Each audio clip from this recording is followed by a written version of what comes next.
I'm Pamela Portnoy. I'm Alexa Marie Anderson. And no one's okay.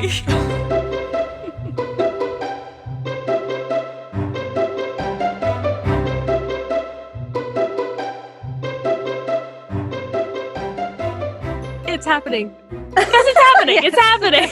All happening. Hi. Hi. You guys, we are back. Today we have a very special guest. Katie Ryan is here. She is an actor, writer, producer, artist, and we are so excited to have her here. Welcome. Thank you so much. It's such an honor to be here with you ladies. Yay. Thank you. Yeah, we're so happy to have you. Yes. Tell us a little bit about yourself. Where are you from? How'd you get into acting and writing and producing and all the wonderful things that you do and are so good at? Well, I was born in Orlando, Florida, which is, a strange place to live, but I went to high school there, and then halfway through high school, I moved to Ohio, went to college there. I got a BFA in drawing and painting at the Ohio State University. Wow. So after college, I just decided I was between New York and LA and kind of felt like LA was just a little bit more fitting. And so I came out here, I started working in galleries and doing paintings and shows. But I just never felt totally fulfilled with pursuing art. And it's such a I don't know, it's stuffy. It's a stuffy industry sometimes. So Really? I'd always wanted to act and I always wanted to write. Well, writing came much later. So I just kind of threw myself into an acting class soon after I got here in LA. And it was great. I was at Playhouse West, and it's Meisner study, which is great. It really it's a great approach to starting off acting because it just like puts you in the moment, and it teaches you the good skills right from the beginning. I really love Meisner. There I studied with Scott Kahn. I studied with Jeff Goldblum. It was great. And then kind of moved on to different acting studios all around LA, just auditioned for all the funny indie films and did indie films and shorts here and there. And then I started to kind of get into writing because I felt like everything that I was seeing that was coming out was just like not totally my speed. I was like going out for all these, like I'd go out for like a CW show, or like I was just like, this isn't totally me. So I met Dana, my writing partner, on Craigslist. And on what? What, really? On Craigslist. Yeah, because I needed a roommate at the time. And so she responded to my ad. I met her in person, and it was funny because like our meeting was like 5 minutes long. I was like, yeah, cool. Let's live together. Absolutely. Like we just vibed right away. And then we lived together for a little bit, and we just kind of had the same, she's also an actress too. We just had the same difficulties with the acting world, which is like, you weren't getting the parts that you wanted. There were not enough great female leads being written out there. And just, we didn't feel like there was anything really representing the women that we knew. So we started writing together, and we wrote a short called Yard Sale. And it was kind of a disaster, but we got it done. Why? Well, because it was a big learning lesson. We wrote the script, and it was based on personal experiences. It was really, really near and dear to my heart, and also to Dana's too. It just had to do a lot with like personal loss. And so we hired a duo of directors who really just talked up such a game to us, and they had a nice reel, but we ended up working with them, and they didn't understand the concept of the film. They had called one of the lead sisters like a bitch. She was like, oh, she's just a bitch. We're like, it's not really it at all. So it was such a disaster. And unfortunately, they held the footage from us at the end, but we ended up sneaking it and getting it. Funnily enough, from somebody in acting class. Oh, yeah. He had coded it. Yeah. And he found the code and ripped it from Vimeo. But oh my God, it was just amazing. Yeah, it was just a learning experience of like, it's so important to who you work with. They need to have the same vision as you. And yeah, so I mean, from then on, Dana and I were like, we really just kind of want to work with women for right now, at least. And so we just kind of started developing out other projects. We developed out a pilot called Half-Life that ended up getting a fair amount of momentum. It made it to the last round of Sundance Episodic Lab. It made it to IFP Forum, which is like a big exhibition in New York, where a ton of films and episodic series will come there and pitch their show. And it's like a big market. So that was really exciting. We got to pitch our concept for the very first time in front of a ton of executives and producers. And we made a lot of great contacts out of that.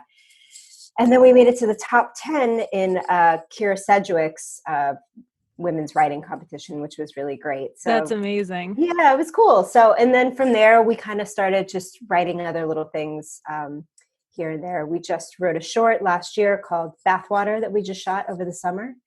Over this summer. Yeah, it was really, really crazy.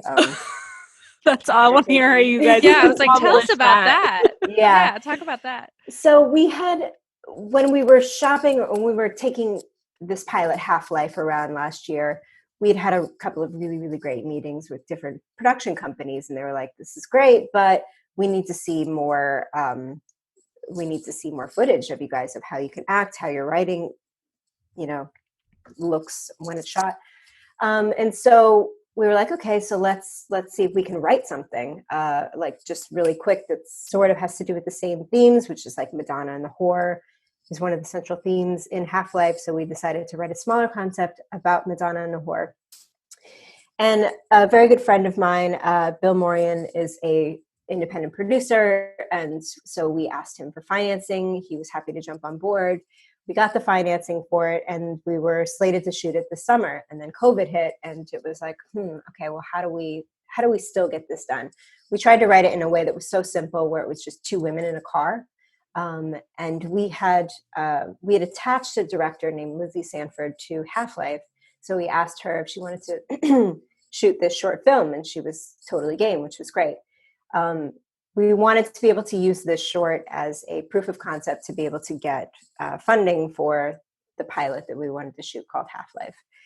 So COVID hit. We still kind of wanted to shoot it because it was a very, very small crew. It was only 2 actors. It was just the DP and the director and, a producer here and there.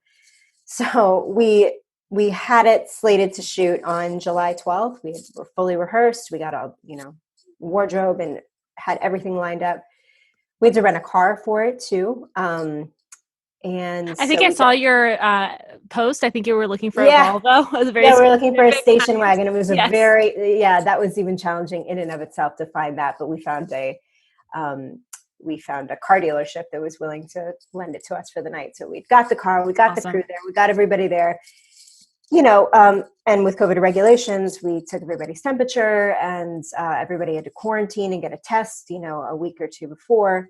And so we all get to set. Everyone's wearing their masks. They've gotten their temperature taken. I show up, and they take my temperature, and all of a sudden it reads like 101. I was like, oh my God, wait, this can't be right. I feel fine. It must be just like hot out. The sun is shining on me in a weird way. I have no idea. So they're like, okay, just like go sit down in the back and see how you feel. And anyways, long story short, we ended up canceling it just to be safe than sorry. I did get a COVID test the next day, and I didn't have COVID, but we had to cancel the entire production down. That sucks, but better safe than sorry. Yeah, totally. So then miraculously we ended up reshooting it again in August. We were on a very tight timeline to try to get to the Sundance deadline, which was beginning of September. Sundance was great. They gave us a waiver. And so now we kind of just sit and wait. But yeah, it was crazy. Oh, wow. Like, how do the big productions end up going if like a small 12-person crew gets called flat because somebody has a temperature? So it was really weird. There's really so many moving parts, especially so many moving parts now. Yeah, I know.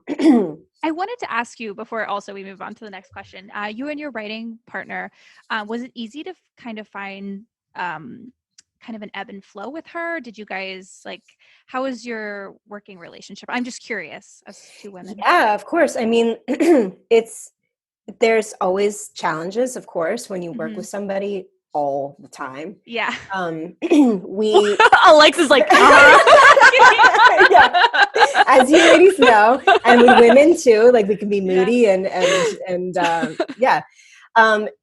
Working with Dana was it was really funny because when we first started our partnership, we both lived together, so it would be like the hours in which we would work from like 9 to 10 p.m. and like eat chicken fingers and pizza and like drink wine and like write for a couple hours and then just like go into a room and go to bed. So that was great and really helpful to live with each other because then we could just, dive in whenever we wanted. But then it would be hard too because there's no division of like life work balance sometimes. Yeah. But then we don't live together anymore, which is great because now we both have our different spots and like we can just, I go to her house or she comes here and we work better that way, I think. But as far as finding our voice, that was so easy. It was so easy for us to just come together and start writing. We had a similar humor and a weird obsession with finding pain and making funny moments out of the most painful experiences in life.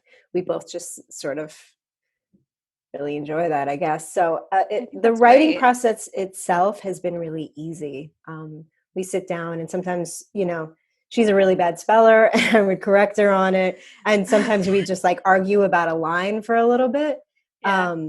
But for the most part, it's really symbiotic. And I'm so grateful to have found somebody that has the exact same taste that I do and wants it as badly as I do as well. So what advice would you give other artistic duos out there?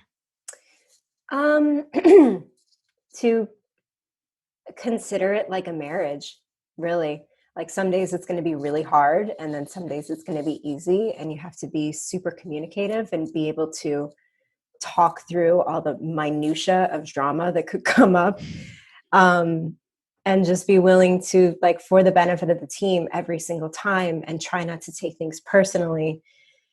It's really taught me a lot because I can be super judgmental or not very understanding. And like, I've grown so much as a human from working with Dana all the time because it is like being in a marriage where it's like, okay, we got to sit and talk about this. And like, well, we could like fight about something, have an argument, but always in the end, we choose each other. So it is like a marriage. I like that. That's really sweet. What about you guys? Us? Yeah. Alexa? I mean, I would agree with that. Communication is key. Communication is key. I think we found that out pretty early that you got to be on the same page and you can't just brush things under the rug. You got to talk about it. Yeah. And I think we're pretty good at that. I think so too. I think like that's something that's so natural to come up because what we're working on, whether it be a podcast or whether you guys are working on a short film, I feel like all these things are sort of subjective and everyone's going to have, varying opinions and the vision's always going to be like extremely aligned all the time. And so kind of like navigating the, disagreements with like mutual respect is so important, I think. Mm-hmm. Absolutely. Yeah. Good stuff. So... And I love that you guys shot also with Sean too. I was going to bring that up because didn't he do your company portraits and your yard sale poster as well? Totally. I love Sean. He's amazing. Fabulous. Sean's the best. Yeah. We love Sean. Love Sean. Yeah, he's great. Your portraits, I mean, your yard sale. I was showing, before we shot with Sean, before Alexa actually met him, I was showing your pictures with Dana. To her, I was like, look what, and she's like, wow, beautiful. Yeah. I know, he does such a great job, right? We did it like he does. Outside and there was like a backdrop there. I was like, he's a magician to make this look like it's like dark in the studio. He knows that we're interviewing you today and he was excited. Oh, I love Sean. Props to Sean. Yay. And your pictures look great too. I love it. It's so cute. Thank you. Thank you. Shout out to Sean Yes. Moore. Out to Sean Moore. So you were in the short film Skin, which was the Academy Award winning live action short film for 2019. I want to hear about your experience. I actually watched it like 3 or 4 weeks ago, and I thought you were totally transformed. I barely recognized you. You were fucking amazing, and it was such a powerful film. And I want to hear more about your experience with it. Yeah. So when I first got the audition for it, I was like, whoa, this is definitely I was like, wow, I can't believe my agents really think that I would go out for a role like this. It was like party, wiry girl. She's a white supremacist. I was like, okay.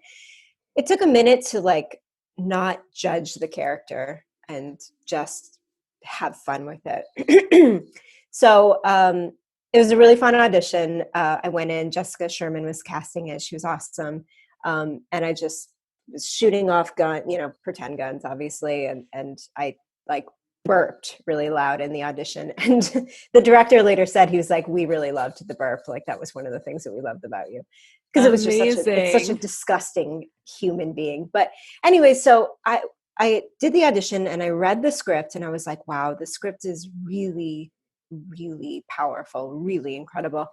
And the director guy, Nativ, his past work is just really beautiful. He's had films at Sundance before, and he has such a raw, visceral tone to him. And he's so skilled as a director. Like he just knows exactly what he's doing, and his films look so complete.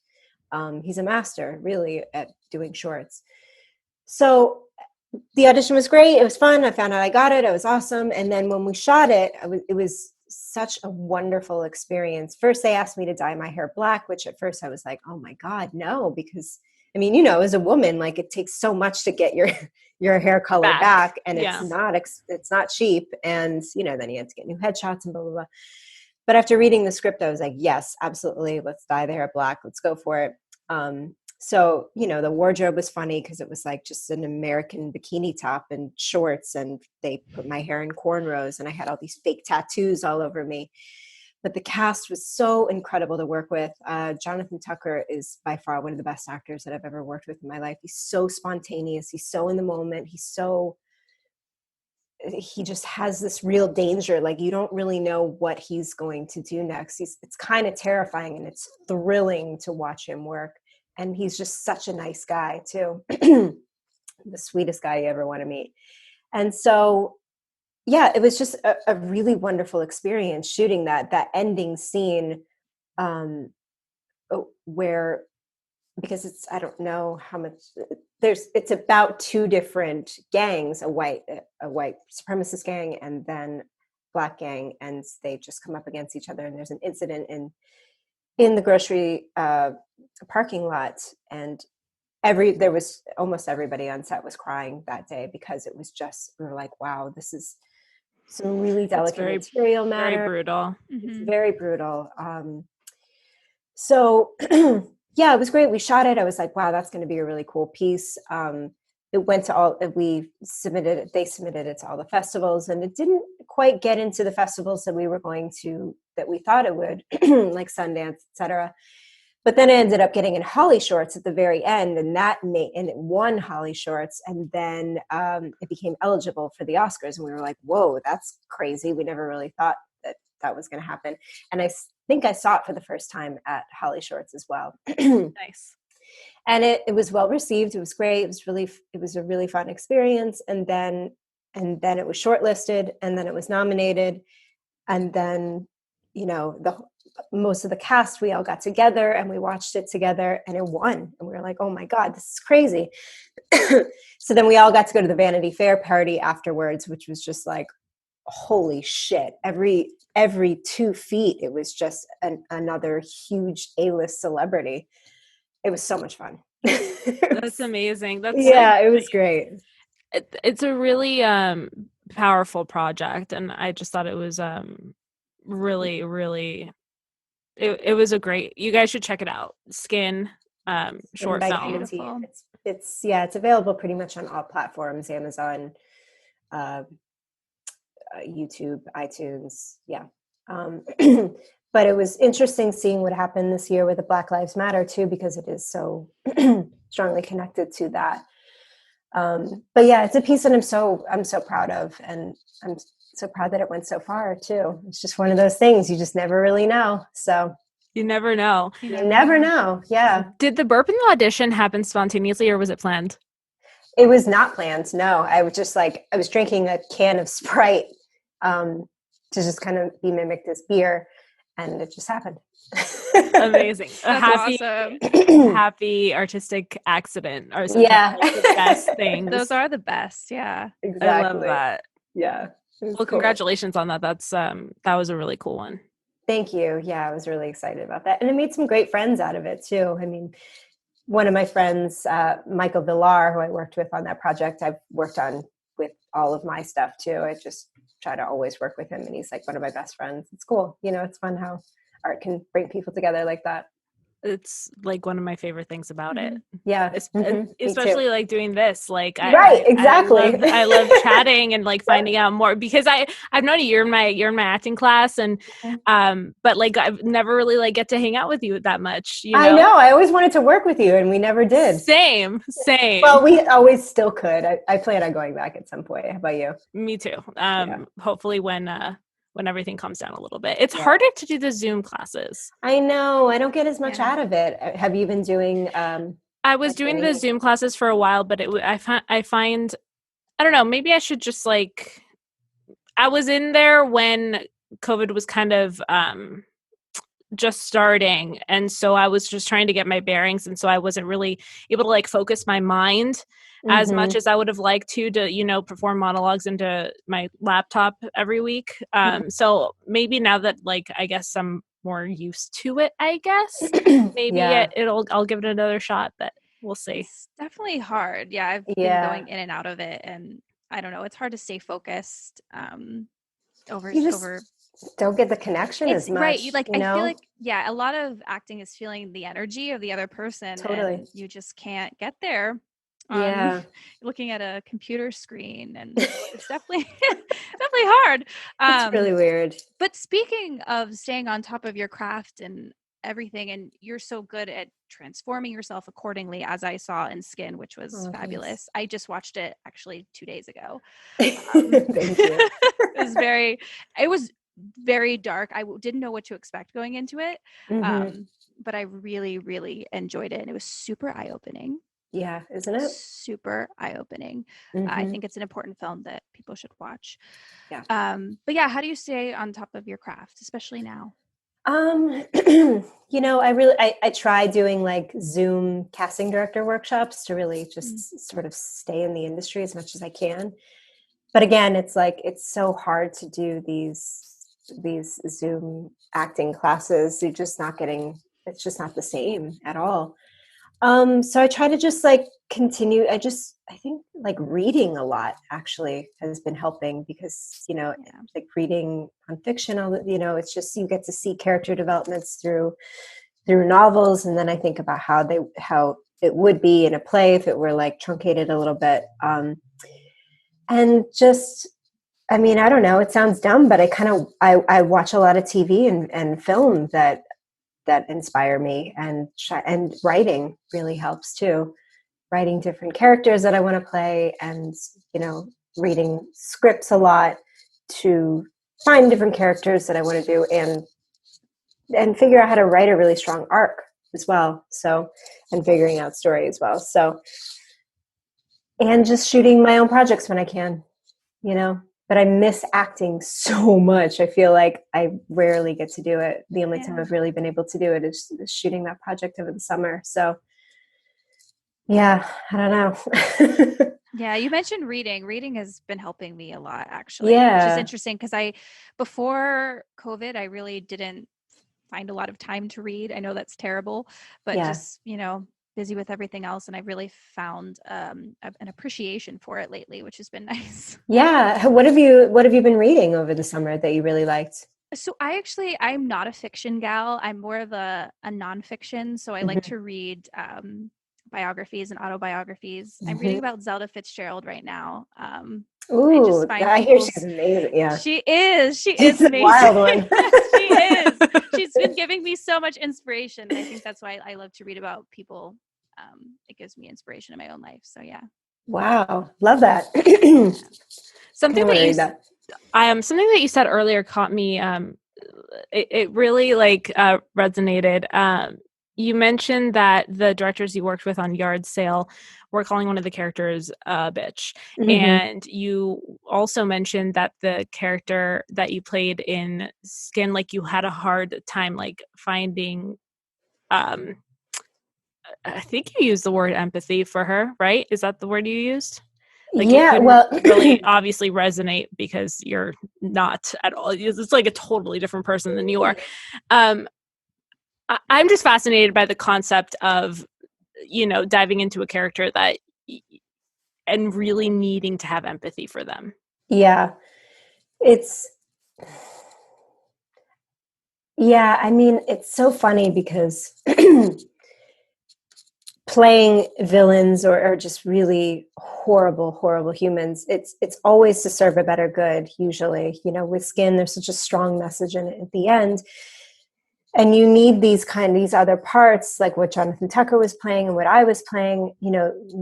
We needed to be able to serve that in with as much authenticity as possible in order for the message to really come across. And it's one of my biggest challenges, I think, that I've faced in acting is not judging a character. I remember even Daniel telling me that at sometimes, like, you can't judge the character. You got to just come in. And I don't know. I just feel like everyone's really doing the best that they can, and at the end of the day, like, we were all 4 years old at one time, and we've all just come across hurt in our own different ways, and we process it in different ways. So it's like, just for me, it's always finding how these humans have been hurt over the course of their life and how that sort of materializes and shows up for them. So I love that. That's so interesting. Like what makes them what makes them, the way that they are. yeah, exactly. It's funny because I was looking at have you seen the show The Vow? Yes. The docuseries? Yeah. I'm addicted to like the cult documentary kind of genre. Yeah, it's good. Wild. Yeah.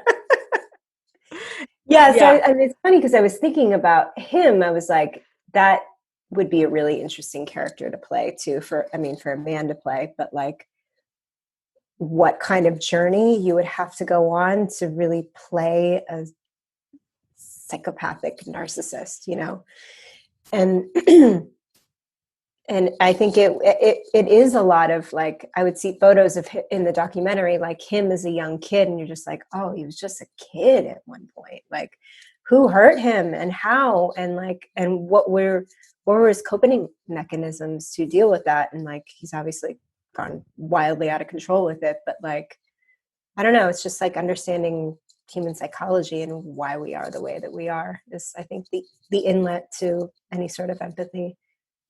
I love that. That's beautiful. So you talked about a little bit about your journey and why you I was going to ask you what got you started with Birdy Box Films, but you answered that so beautifully already. Hopefully it's not static. Yeah. So I wanted to dive in more because I was just curious and like stalking you on Instagram. I want to know about your art. You said that it wasn't fulfilling, but it still seems like you are doing it. Do you still do it for fun? And what keeps you inspired in all of the different genres of art that you tackle? Yeah, I mean, painting will always be my first love. My mom did painting. I painted my entire life. I went to college for it. And it's something that I do in my own private time for myself that feels like more of a meditative or a healing activity to do for myself. I still enjoy it so much so.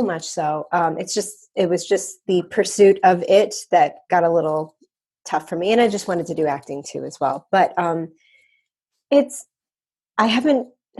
I haven't done as much painting lately because I've been focusing on writing, but it is something that's always there for me. I have a studio in my house, in my garage, that I'll just go and like bring a bottle of wine and paint whenever I want to. But yeah, and it's, I don't know, there's a painting that I've done that's actually going to be on the cover of this new magazine that's come out. And I'll let you guys know when oh my gosh, does that's officially. awesome. Casually mentions that. So I still try to pursue it when I can, That's just not awesome. very actively, because it is a whole pursuit in and of itself. But yeah, it's just like it's more sacred, I would say, for me. Wow. Yeah. And you're writing? Am I writing? Yeah, I mean, I try to journal a lot, and with writing, I try to read a lot of scripts. I have like a note section in my phone that's just full of like little tiny anecdotes that I could use here and there, like maybe a line or like a funny situation or like an idea for something, and like I'll try to just pull from that and like create an outline of like.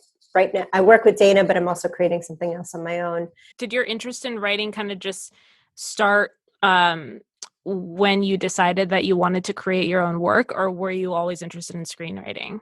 I wasn't interested in screenwriting, and really it's not totally the end game for me. What I would really like to do is just like be a creator and come up with concepts and then have a writing room and write it in that way.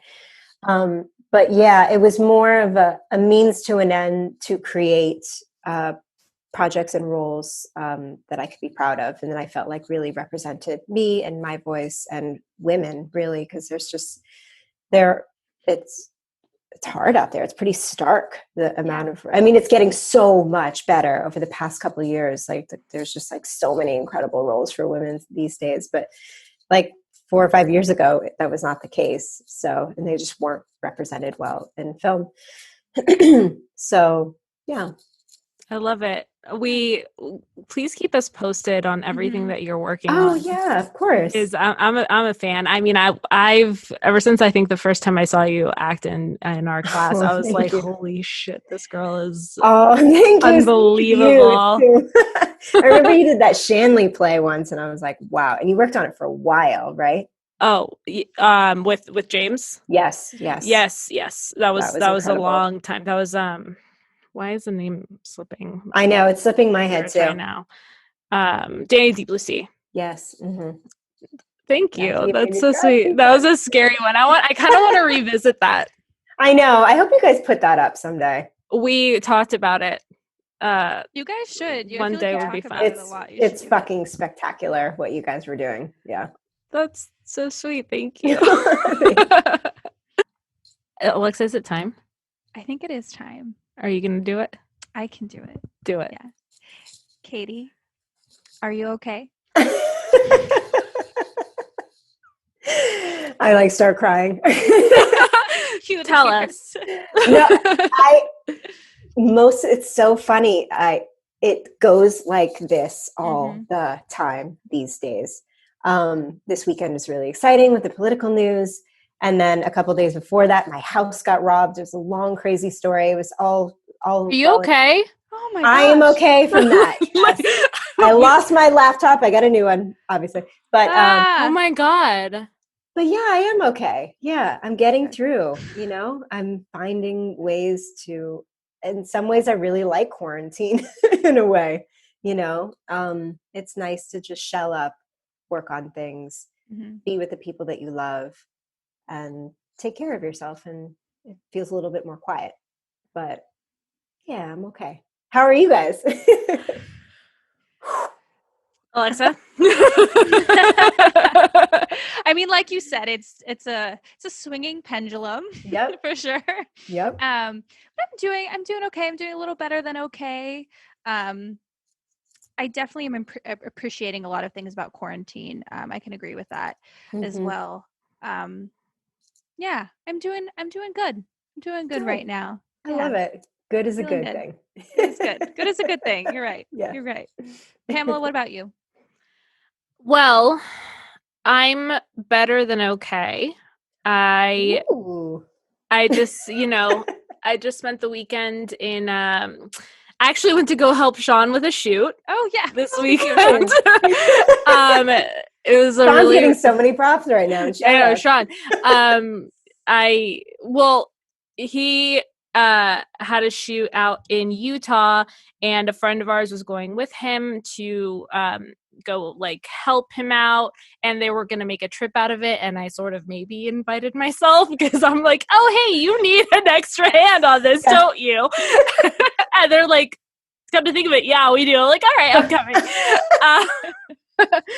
And the shoot was great. The photos were amazing. And then on the way back, we stopped in Zion National Park, and we got caught in a snowstorm, which was really crazy. But we went hiking like when it was like flurrying, and it that's was beautiful. Like the trees hadn't lost their leaves yet, so there were like red and yellow trees and snow on the ground. And it was so. That sounds magical. It was really grounding and beautiful and nice. Yeah.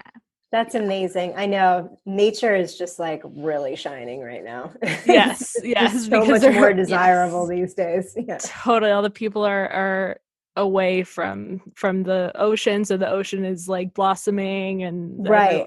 So all the birds are all over the place. So I know. I was just listening to this really interesting like interview, and it was like some bird expert, and she was saying that during quarantine, birds are just like living their fucking life because there aren't a lot of not so much in LA now, but at the beginning of quarantine, there was just like not as much traffic. And so they have been able to like pitch perfect their voice, and they're like, they can add all of these trills. And that is so cool. Their mating call is just like high performance. They're getting it on. Yes.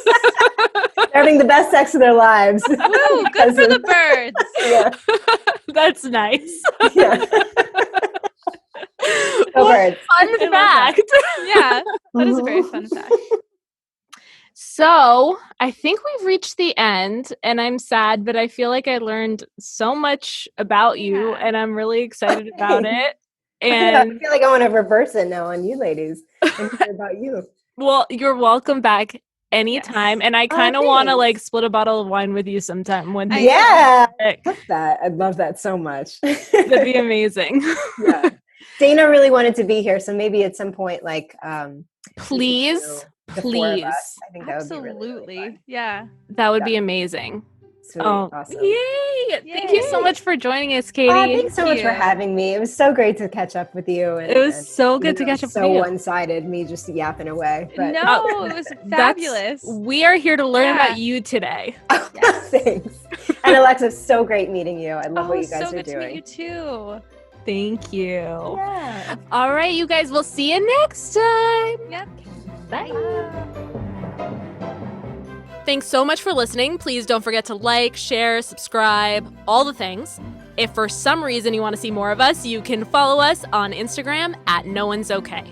And a special thanks to Jordan Ross Weinhold, Sean Moore, Jason Crow, Claire Palmer, Jackson Palmer, Tiffany Haymoff, Shane Rings, James Liddell, and our podcast is recorded at Soundworks Studios. We can't wait to meet you!